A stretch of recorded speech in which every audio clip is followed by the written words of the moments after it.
Muy bien. Preparación para el sermón de esta mañana. Vamos a buscar nuestro pasaje que estamos estudiando en 1 Pedro 1. 1 Pedro 1. Vamos a leer comenzando en el versículo 3. 1 Pedro, el capítulo 1 y el versículo 3. Bendito el Dios y Padre de nuestro Señor Jesucristo, que según su grande misericordia nos hizo renacer para una esperanza viva por la resurrección de Jesucristo de los muertos, para una herencia incorruptible, incontaminada e inmarcesible, reservada en los cielos para vosotros, que sois guardados por el poder de Dios mediante la fe, para alcanzar la salvación que está preparada para ser manifestada en el tiempo postrero, lo cual vosotros os alegráis, aunque ahora por un poco de tiempo, si es necesario, tengáis que ser afligidos en diversas pruebas, para que sometida a prueba vuestra fe, mucho más preciosa que el oro, el cual aunque perecedero se prueba con fuego, sea hallada en alabanza, gloria y honra cuando sea manifestado Jesucristo, a quien amáis sin haberle visto, en quien creyendo, aunque ahora no lo veáis, os alegráis con gozo inefable y glorioso, obteniendo el fin de vuestra fe, que es la salvación de vuestras almas. Aquí en la lectura de la Escritura, y vamos a orar todos juntos del Salmo 119. Salmo 119. Vamos a apropiarnos de las peticiones del salmista, comenzando en el versículo 97 y terminando con el versículo 104. Salmo 119, del versículo 97 al versículo 104, todos juntos en voz alta. Oh, cuánto amo yo tu ley. Todo el día es ella mi meditación. Me has hecho más sabio que mis enemigos con tus mandamientos, porque siempre están conmigo. Más que todos mis enseñadores he entendido, porque tus testimonios son mi meditación. Más que los viejos he entendido, porque he guardado tus mandamientos. De todo mal camino contuve mis pies para guardar tu palabra. No me aparté de tus juicios, porque tú me enseñaste. Cuán dulces son a mi paladar tus palabras, más que la miel a mi boca. De tus mandamientos he adquirido inteligencia, por tanto he aborrecido todo camino de mentira. En nombre de Cristo Jesús. Amén. Sentémonos, hermanos. Si tienen sus Biblias una vez más, vamos a buscar 1 Pedro, el capítulo 1. 1 Pedro, el capítulo 1. No sé si ustedes han visto Star Trek. Star Trek, en los cuartos de la nave espacial, tiene una computadora y pueden hablar de la computadora y la computadora contesta. Pero supongamos que estamos en una de esas naves de Star Trek y le preguntamos, computadora, ¿cuáles son las palabras más importantes de la Biblia? Sin duda alguna, la computadora nos iba a leer una lista que incluiría entre los primeros lugares las palabras fe, salvación y alma. Fe, salvación y alma. De eso se trata la Biblia. Fe para salvación del alma. Y nuestro texto para esta mañana, por así decirlo, es una mini Biblia. La Biblia reducida a lo más mínimo. El versículo 9 de 1 Pedro, el capítulo 1. 1 Pedro, el capítulo 1 y el versículo 9 dice, obteniendo el fin de vuestra fe, que es la salvación de vuestras almas. Obteniendo el fin de vuestra fe, que es la salvación de vuestras almas. Creo que fue un gran error separar el versículo 9 de lo que nos dice el versículo 8.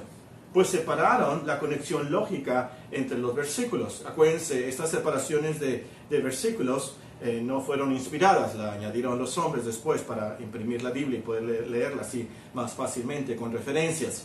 Pero en el original no hay versículos. Y lástima que separaron el versículo 8 del versículo 9. Tomando los dos versículos juntos y conforme a las palabras originales, aprendemos de estos versículos que los cristianos somos los que sin haberlo visto, amamos a Cristo, creemos en Él y nos alegramos en Él porque obtenemos el fin de nuestra fe, que es la salvación de nuestras almas.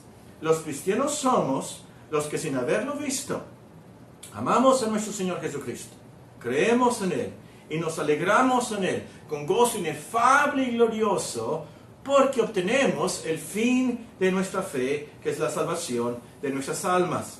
En otras palabras, como cristianos tenemos un gozo inexplicable porque nuestra alma es salva por la fe. Y esto es lógico, por supuesto. Nos alegramos mucho si sabemos que somos salvos. Pero la realidad es que no todos los cristianos tienen este gozo. La semana pasada alguien me dijo algo así como: el problema con este virus, el COVID-19, 19, de la pandemia que estamos pasando, me dijo, el problema de este virus es que la gente le tiene miedo a la muerte. Y por supuesto que le tiene miedo a la muerte. Y yo le iba a contestar como los americanos, ¿verdad? Duh, o un double duh. Por supuesto, la gente le tiene miedo a la muerte. Pero luego la persona agregó algo que me hizo pensar. Y los cristianos también. Los cristianos también le tienen miedo a la muerte. Y los cristianos, me dijo, no deberían de tenerle miedo a la muerte. Ahora, esto es cierto. Pero creo que de alguna manera puedo defender a los cristianos diciéndole a esta persona que la muerte es un río muy frío que a nadie le gusta pasar. Es algo totalmente desconocido, por supuesto. A veces doloroso y muy triste, por supuesto. Pero la verdad que la persona tiene razón, que hay algunos cristianos que le tienen fobia exagerada a la muerte. Y precisamente porque no han captado bien la verdad de nuestro texto. Y el último, es por eso que no tienen seguridad de salvación y por eso que no tienen el gozo de la salvación. Y es el gozo inefable y glorioso, el cual nos habla el versículo 8. Entonces, como diría Lloyd Jones, nuestro texto es uno de los más importantes de la Biblia y no hay versículo más importante para nuestros días. Es esencial que el cristiano, por así decirlo, se inyecte con las verdades de este versículo para sobrevivir estos días con seguridad, con la alegría y el gozo que glorifica a Dios. Muy bien, esta mañana entonces meditaremos en nuestro texto y estudiando tres palabras claves, las tres palabras claves del versículo. Las tres palabras claves del versículo, tan importante. La primera es fe. Obteniendo el fin de vuestra fe, que es la salvación de vuestras almas. Ahora, es súper importante aquí notar que no es fe en cualquier cosa, es fe en Jesucristo. O como nos dice la última parte del versículo 7, Jesucristo, a quien amáis sin haberle visto, en quien creyendo, es creyendo en Jesucristo, es poniendo nuestra fe en Él, que nuestra alma es salva. Entonces, esta fe no es fe en la Santa Muerte, o en un bautismo, en un apóstol, en un ángel, o cualquier otro ser. Ni tampoco es fe en nosotros mismos, en nuestra bondad o logros morales. Se trata de tener fe en Cristo, lo que salva nuestra alma. El mundo se engaña pensando que de alguna manera al final van a ser salvos por haber tenido cierta fe en cualquier religión. Y esa es una mentira diabólica. No es cierto que todas las religiones nos llevan a Dios. No es cierto. Si así fuera, piensen lógicamente, si cualquier religión nos lleva a la gloria, si con cualquier religión, cualquier fe nos lleva con Dios, entonces, por supuesto, Dios no hubiera mandado a su Hijo, a su único Hijo, a su amado Hijo, a morir por nosotros en la cruz. Por supuesto que no. El punto es, tiene que ser fe y fe en Cristo. Ahora aquí, escúchenme bien, por favor. Ojalá que nadie me malentienda, ojalá que me explique bien. ¿Ya tomaron café? ¿Están bien despiertos? Muy bien, escuchen por favor bien. Hay unos predicadores que son acusados, y con mucha razón, de provocar una fe fácil, un creer fácil, o como dicen en inglés, un easy believism. Que para ser salvo, lo único que tienes que hacer es aceptar a Cristo, y aceptar entre comillas. Ustedes saben el rito.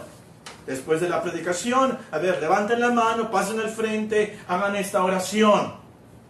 Y el problema es que no presentan a un Cristo bíblico y no enseñan una fe bíblica, la fe que salva el alma. Y para aumentar su bateo evangelístico, ponen el evangelio en súper oferta, sin enseñar la gravedad del pecado, sin hablar del arrepentimiento, la justicia, el dominio propio y el juicio venidero. Leímos de Hechos 24:24 en la lectura. Hechos 24:24. Algunos días después, viniendo Félix con Drusila su mujer, que era judía, llamó a Pablo y le oyó, escuchen, le oyó acerca de la fe en Jesucristo. El apóstol Pablo estaba enseñándole a Félix cómo salvar su alma. Fe en Jesucristo. Ahora, ¿de qué le habló el apóstol Pablo? ¿Cómo lo evangelizó? Al disertar Pablo acerca de la justicia, del dominio propio y del juicio venidero, Félix se espantó y dijo, ahora vete. El apóstol Pablo no le dijo, lo único que tienes que hacer es levantar la mano, pasar al frente y repetir esta oración de perico. Por supuesto que no. El apóstol Pablo, al hablar de la fe en Jesucristo, llamó al arrepentimiento a Félix. Le habló de la justicia, del juicio venidero. Le habló del dominio propio, las virtudes del cristianismo, lo que requiere Dios de nosotros. Y el punto es que esos predicadores, evangelistas, que no enseñan la fe bíblica, sino un creer fácil, a lo último engañan a las personas. Porque esas personas se van a morir pensando, yo levanté mi mano, yo hice una oración, yo pasé al frente de la iglesia y por esa decisión Dios me va a aceptar. Y la verdad es, y qué triste y trágico, van a despertar en el infierno por no tener fe para salvación del alma. Pero también hay otros que se van al otro extremo y hacen que la fe, el creer, sea algo de lo más difícil. Resaltan demasiado la parte humana de la fe y ponen muchos obstáculos para que uno sea salvo. Enseñan que uno debe tener una muy buena preparación espiritual y una excelente fe para ser salvos, en vez de enseñar que debemos de tener un buen Salvador, un excelente Salvador para ser salvos. Ellos requieren una excelente y perfecta fe, una excelente preparación. Entonces, cambien el versículo, ¿verdad? Cambien el versículo a decir, si tienes fe del tamaño de una montaña, moverás una semilla de mostaza. El error es tan grave como los otros predicadores que hacen del creer algo muy fácil. El error es que ignoran lo que nos salva. A lo último, no es la fe lo que nos salva. El objeto de nuestra fe, Cristo, es quien nos salva. Lo repito, lo que nos salva no es el creer. Lo que nos salva es Cristo. El creer, la fe, tan solo es un instrumento. Lo que nos salva es nuestra unión con Cristo por la fe.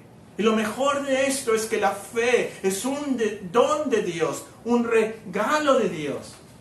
Entonces, hermanos, lo que hay que enseñar, lo que hay que predicar es Cristo. No predicar fe, pero predicar Cristo. Ahora, si esta fue una conferencia de pastores, de predicadores, me extendiera más en este punto. Pero la lección para todos nosotros es que no nos enfoquemos tanto en nuestra fe. Hay que asegurarnos que el objeto de nuestra fe es Cristo, que nosotros creemos en Cristo. No creemos en nuestra fe. Nuestra fe no fue crucificada por nosotros. Cristo fue crucificado por nosotros. No creer en nuestros logros cristianos. Nuestros logros no fueron crucificados por nosotros.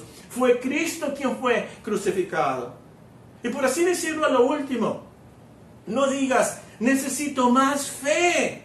Di, necesito más Cristo. Esa es la salvación. No es necesito más fe, necesito más Cristo. Y yo te digo, el versículo realmente nos enseña, si tienes fe del tamaño de un grano, de una semilla de mostaza, si es fe en Cristo, eso te salva. Tu fe no es tan importante aquí. El tamaño de tu fe o la perfección de tu fe es el Salvador. ¿Has visto la semilla de mostaza? A lo mejor por ahí debe haber empezado, ¿verdad? Es más chiquita que una semilla de sandía. Vela en el internet, ¿qué tan chiquita es? Si tu fe es en Cristo, aunque sea tan pequeña como una semilla de mostaza, si es fe en Cristo, eso te lleva a la gloria con Dios. Ese es el punto. Lo que nos salva es nuestra fe en Cristo. Ahora, la pregunta práctica aquí es, ¿cómo pongo mi fe en Cristo? ¿Cómo creo en Él? Y aquí hay que aclarar que no se trata de lo que muchos han llamado un encuentro personal con Cristo. Y algunos que se imaginan que Cristo se les aparece, cuando menos en forma de paloma o una luz o algo. No se trata de algo místico. Voy a tratar de ser tan sencillo, simple, claro en esto. Esencialmente, para creer en Cristo poner tu fe en Cristo se trata de tres cosas.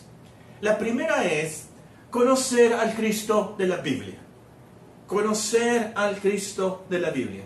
Tienes que saber quién es Cristo para poder creer en Él. Si quieren un texto, pueden escribir 1 Juan 4:16. 1 Juan capítulo 4 y versículo 16. Y es obvio, para creer en algo, tienes que saber qué es, conocerlo. Tú no vas a creer en el guachimacale si no sabes qué es un guachimacale. Tienes que conocer a Cristo para creer en Cristo. Entonces, ¿cómo conoces a Cristo? Lee la Biblia, especialmente los evangelios. Escucha la predicación, lee la Biblia, escucha de Cristo, buscando a Cristo. Nota cómo es Cristo, qué hace Cristo, quién es Cristo según la Biblia. Cristo, ¿qué nos enseña? Se le adora como a Dios. ¿Qué dice la Biblia? ¿Quién es Cristo? Entonces, al escuchar la Biblia, al leer la Biblia, ora, Dios, ten piedad de mí, ten misericordia de mí. Quiero aprender de Cristo, quiero conocer quién es Jesucristo. Amén. Eso es lo primero que tienes que hacer, conocer al Cristo de la Biblia. En segundo lugar, la otra cosa que tienes que hacer es aceptar lo que la Biblia te enseña de Cristo. Aceptar lo que la Biblia te enseña de Cristo. Es decir, estar de acuerdo con lo que la palabra de Dios te enseña sobre la deidad de Cristo. Que Cristo es Dios. Aceptar, estar de acuerdo con lo que la Biblia te enseña de su vida perfecta, su predicación al arrepentimiento, su poder para salvar, su sacrificio por nuestros pecados.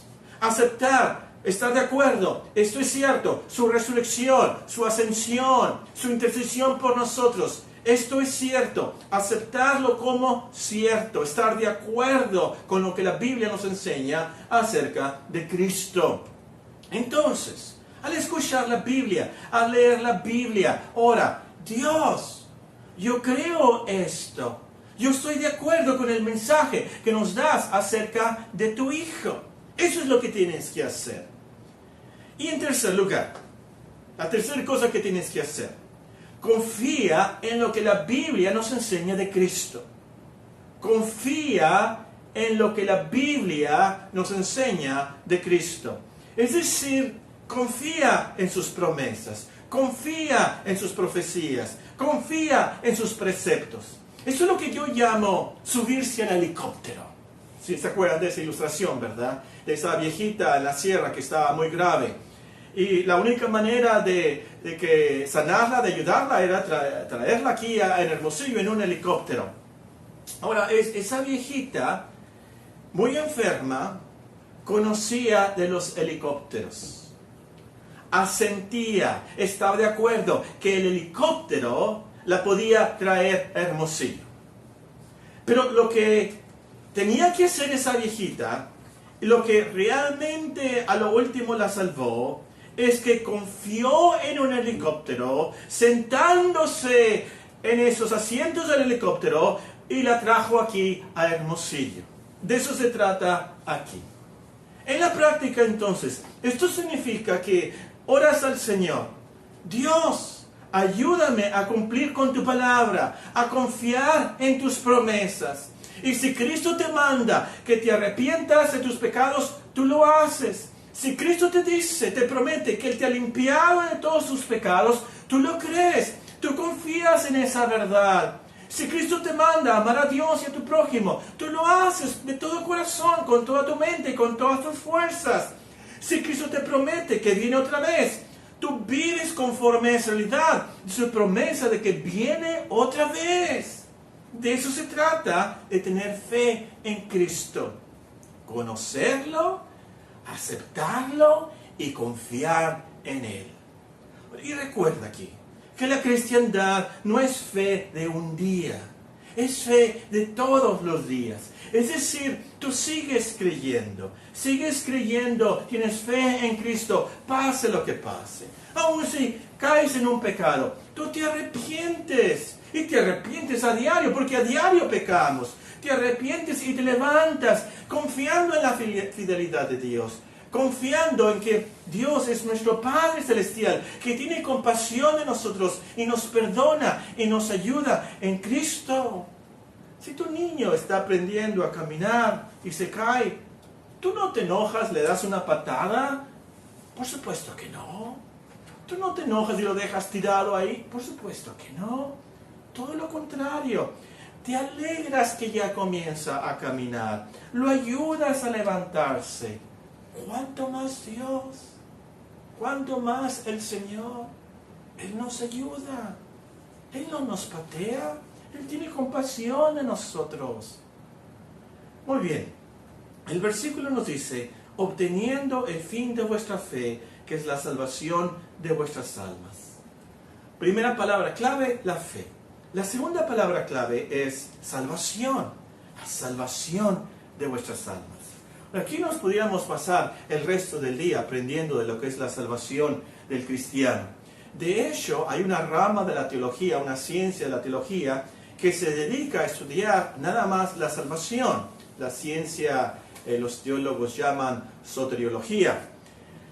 Nos tenemos que limitar. Y nada más vamos a ver el aspecto negativo y el aspecto positivo de lo que es la salvación final del cristiano. La salvación de vuestras almas. En términos negativos, quiere decir que nuestra fe en Cristo nos libra del pecado y de todas sus consecuencias. Por nuestra fe en Cristo, Dios nos rescata, nos libra, nos salva del pecado y de todas sus consecuencias. Contrario a lo que algunos predican, que la salvación quiere decir que Dios nos va a dar más dinero, más calma, más vibra, dicen, ¿verdad? Y nos va a instalar de alguna manera un antivirus en el alma contra el cáncer y aún contra el COVID-19. No se trata de eso. La salvación de Dios tiene que ver con el problema de nuestra alma. Y el problema de nuestra alma es el pecado y las consecuencias del pecado. Esto es lo que nos surge. La salvación de nuestra alma. Y es lo que Dios hace. Nos salva del pecado.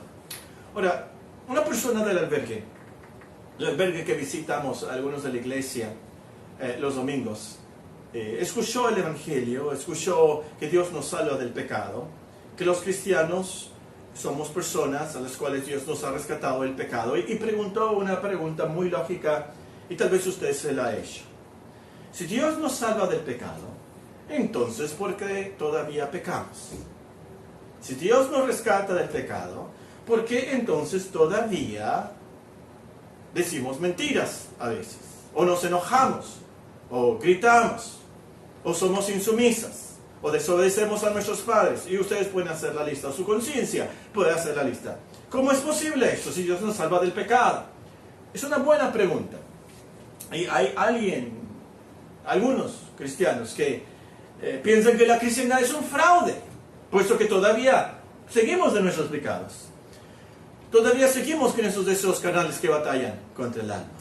Bueno, cuando la Biblia nos dice que somos salvos, que Dios nos salva del pecado, quiere decir que Dios nos salva de la culpa del pecado, la pena legal del pecado, el castigo que merecen nuestros pecados. De eso se trata la salvación del pecado.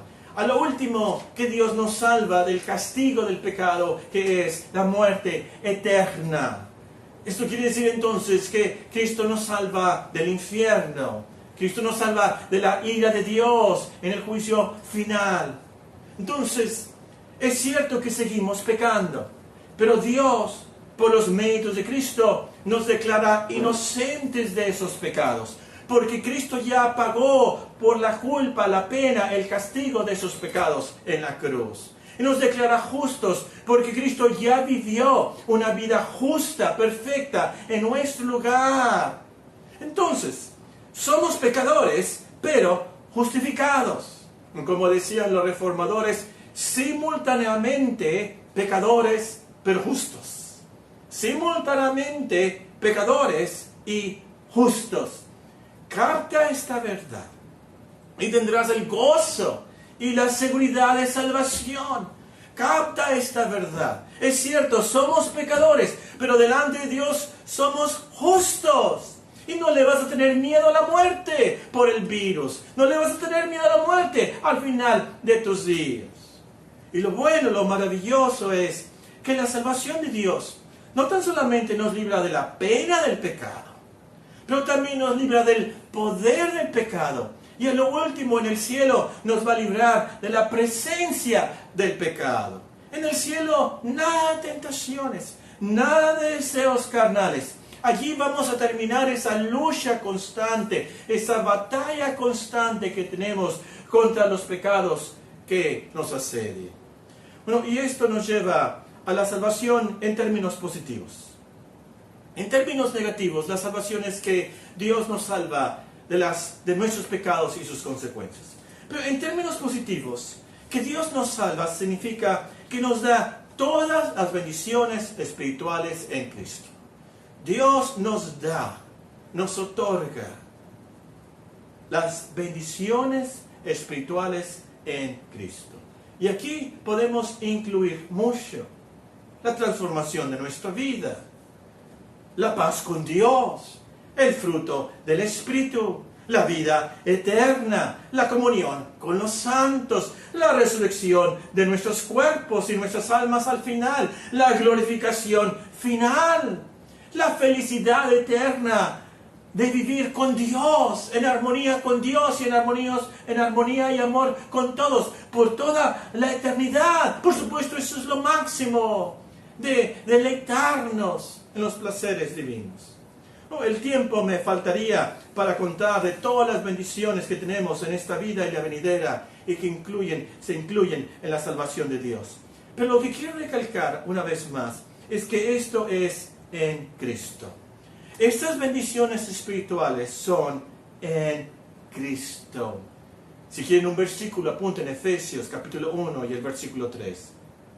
Es por los méritos de Cristo, es porque estamos unidos a Cristo y Dios nos ve en Él, que nos bendice como bendice a su Hijo.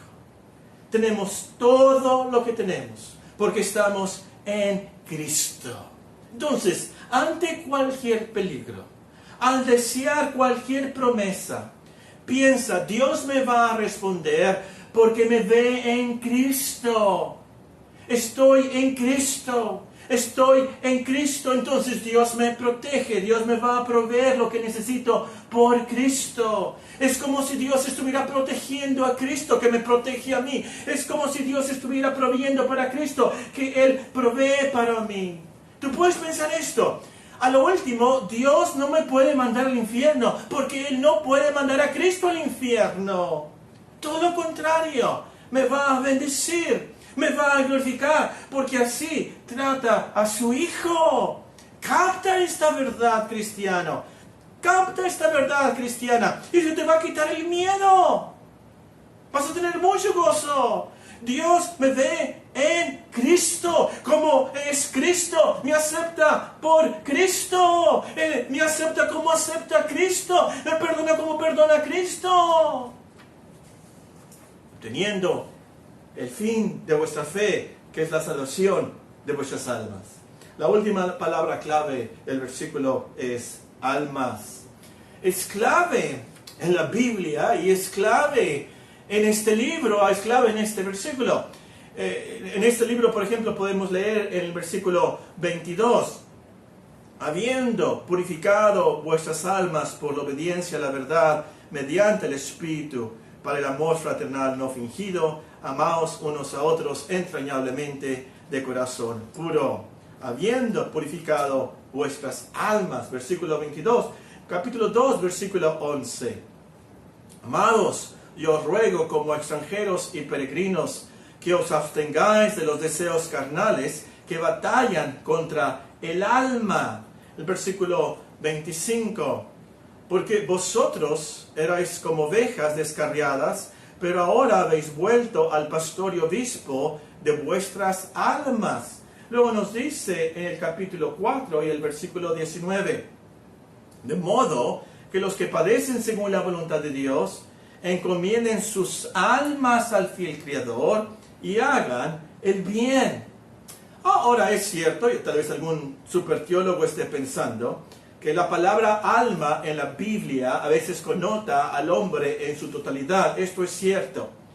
Pero el apóstol se refiere especialmente al alma en estos versículos para enseñarnos que al sufrir en el cuerpo, al padecer según la voluntad de Dios, como dice en el versículo 19, a lo último tenemos que recordar que el alma es lo más importante.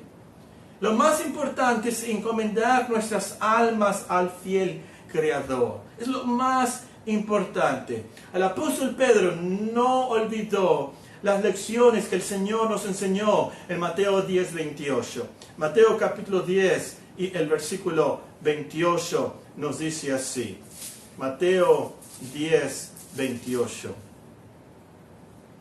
No temáis a los que matan el cuerpo, mas el alma no pueden matar. Temed más bien a aquel que puede destruir el alma y el cuerpo en el infierno. Pedro no olvidó esa gran lección de Mateo capítulo 16 cuando nos dice en el versículo 26, porque ¿qué aprovechará al hombre si ganare todo el mundo y perdiere su alma? ¿Qué te aprovechará a ti si ganaras todo el mundo, todo el oro del mundo, todo el dinero del mundo, pero pierdes tu alma? ¿O qué recompensa dará al hombre por su alma? Y es en ese contexto, bajo esas lecciones, que el apóstol nos escribe, obteniendo el fin de vuestra fe, que es la salvación de vuestras almas, de lo más importante que tenemos, porque el alma es inmortal. La tenemos por el soplo de Dios. Entonces, a lo último, si pierdes tu casa, si pierdes tu carro, si pierdes tu celular, si pierdes tu salud, si pierdes cualquier cosa, al último no pasa nada, como diría mi hija, ¿verdad? No pasa nada. Lo más importante es el alma, tu alma eterna. Esto es lo que más importante, tu alma. Bueno, el punto del versículo es positivo. Por nuestra fe en Cristo tenemos la salvación del alma. Nuestra alma ya no está bajo condenación, ya no sufrirá la perdición eterna. El alma totalmente salva. No escuchará a lo último las palabras: malditos, apartados de mí al fuego eterno, preparado para el diablo y sus ángeles. Eso es lo importante de nuestro texto. Por eso es tan importante nuestro texto. Obteniendo el fin de vuestra fe, que es la salvación de vuestras almas. Os voy a dejar con una tarea práctica. 3 cosas. Número 1, examina tu fe. Examina tu fe. ¿En qué crees? Estoy hablando a cristianos aquí. ¿En qué crees tú realmente? ¿En qué crees? ¿Crees en tu decisión? ¿Crees en tu bautismo? ¿Crees en tu cristiandad?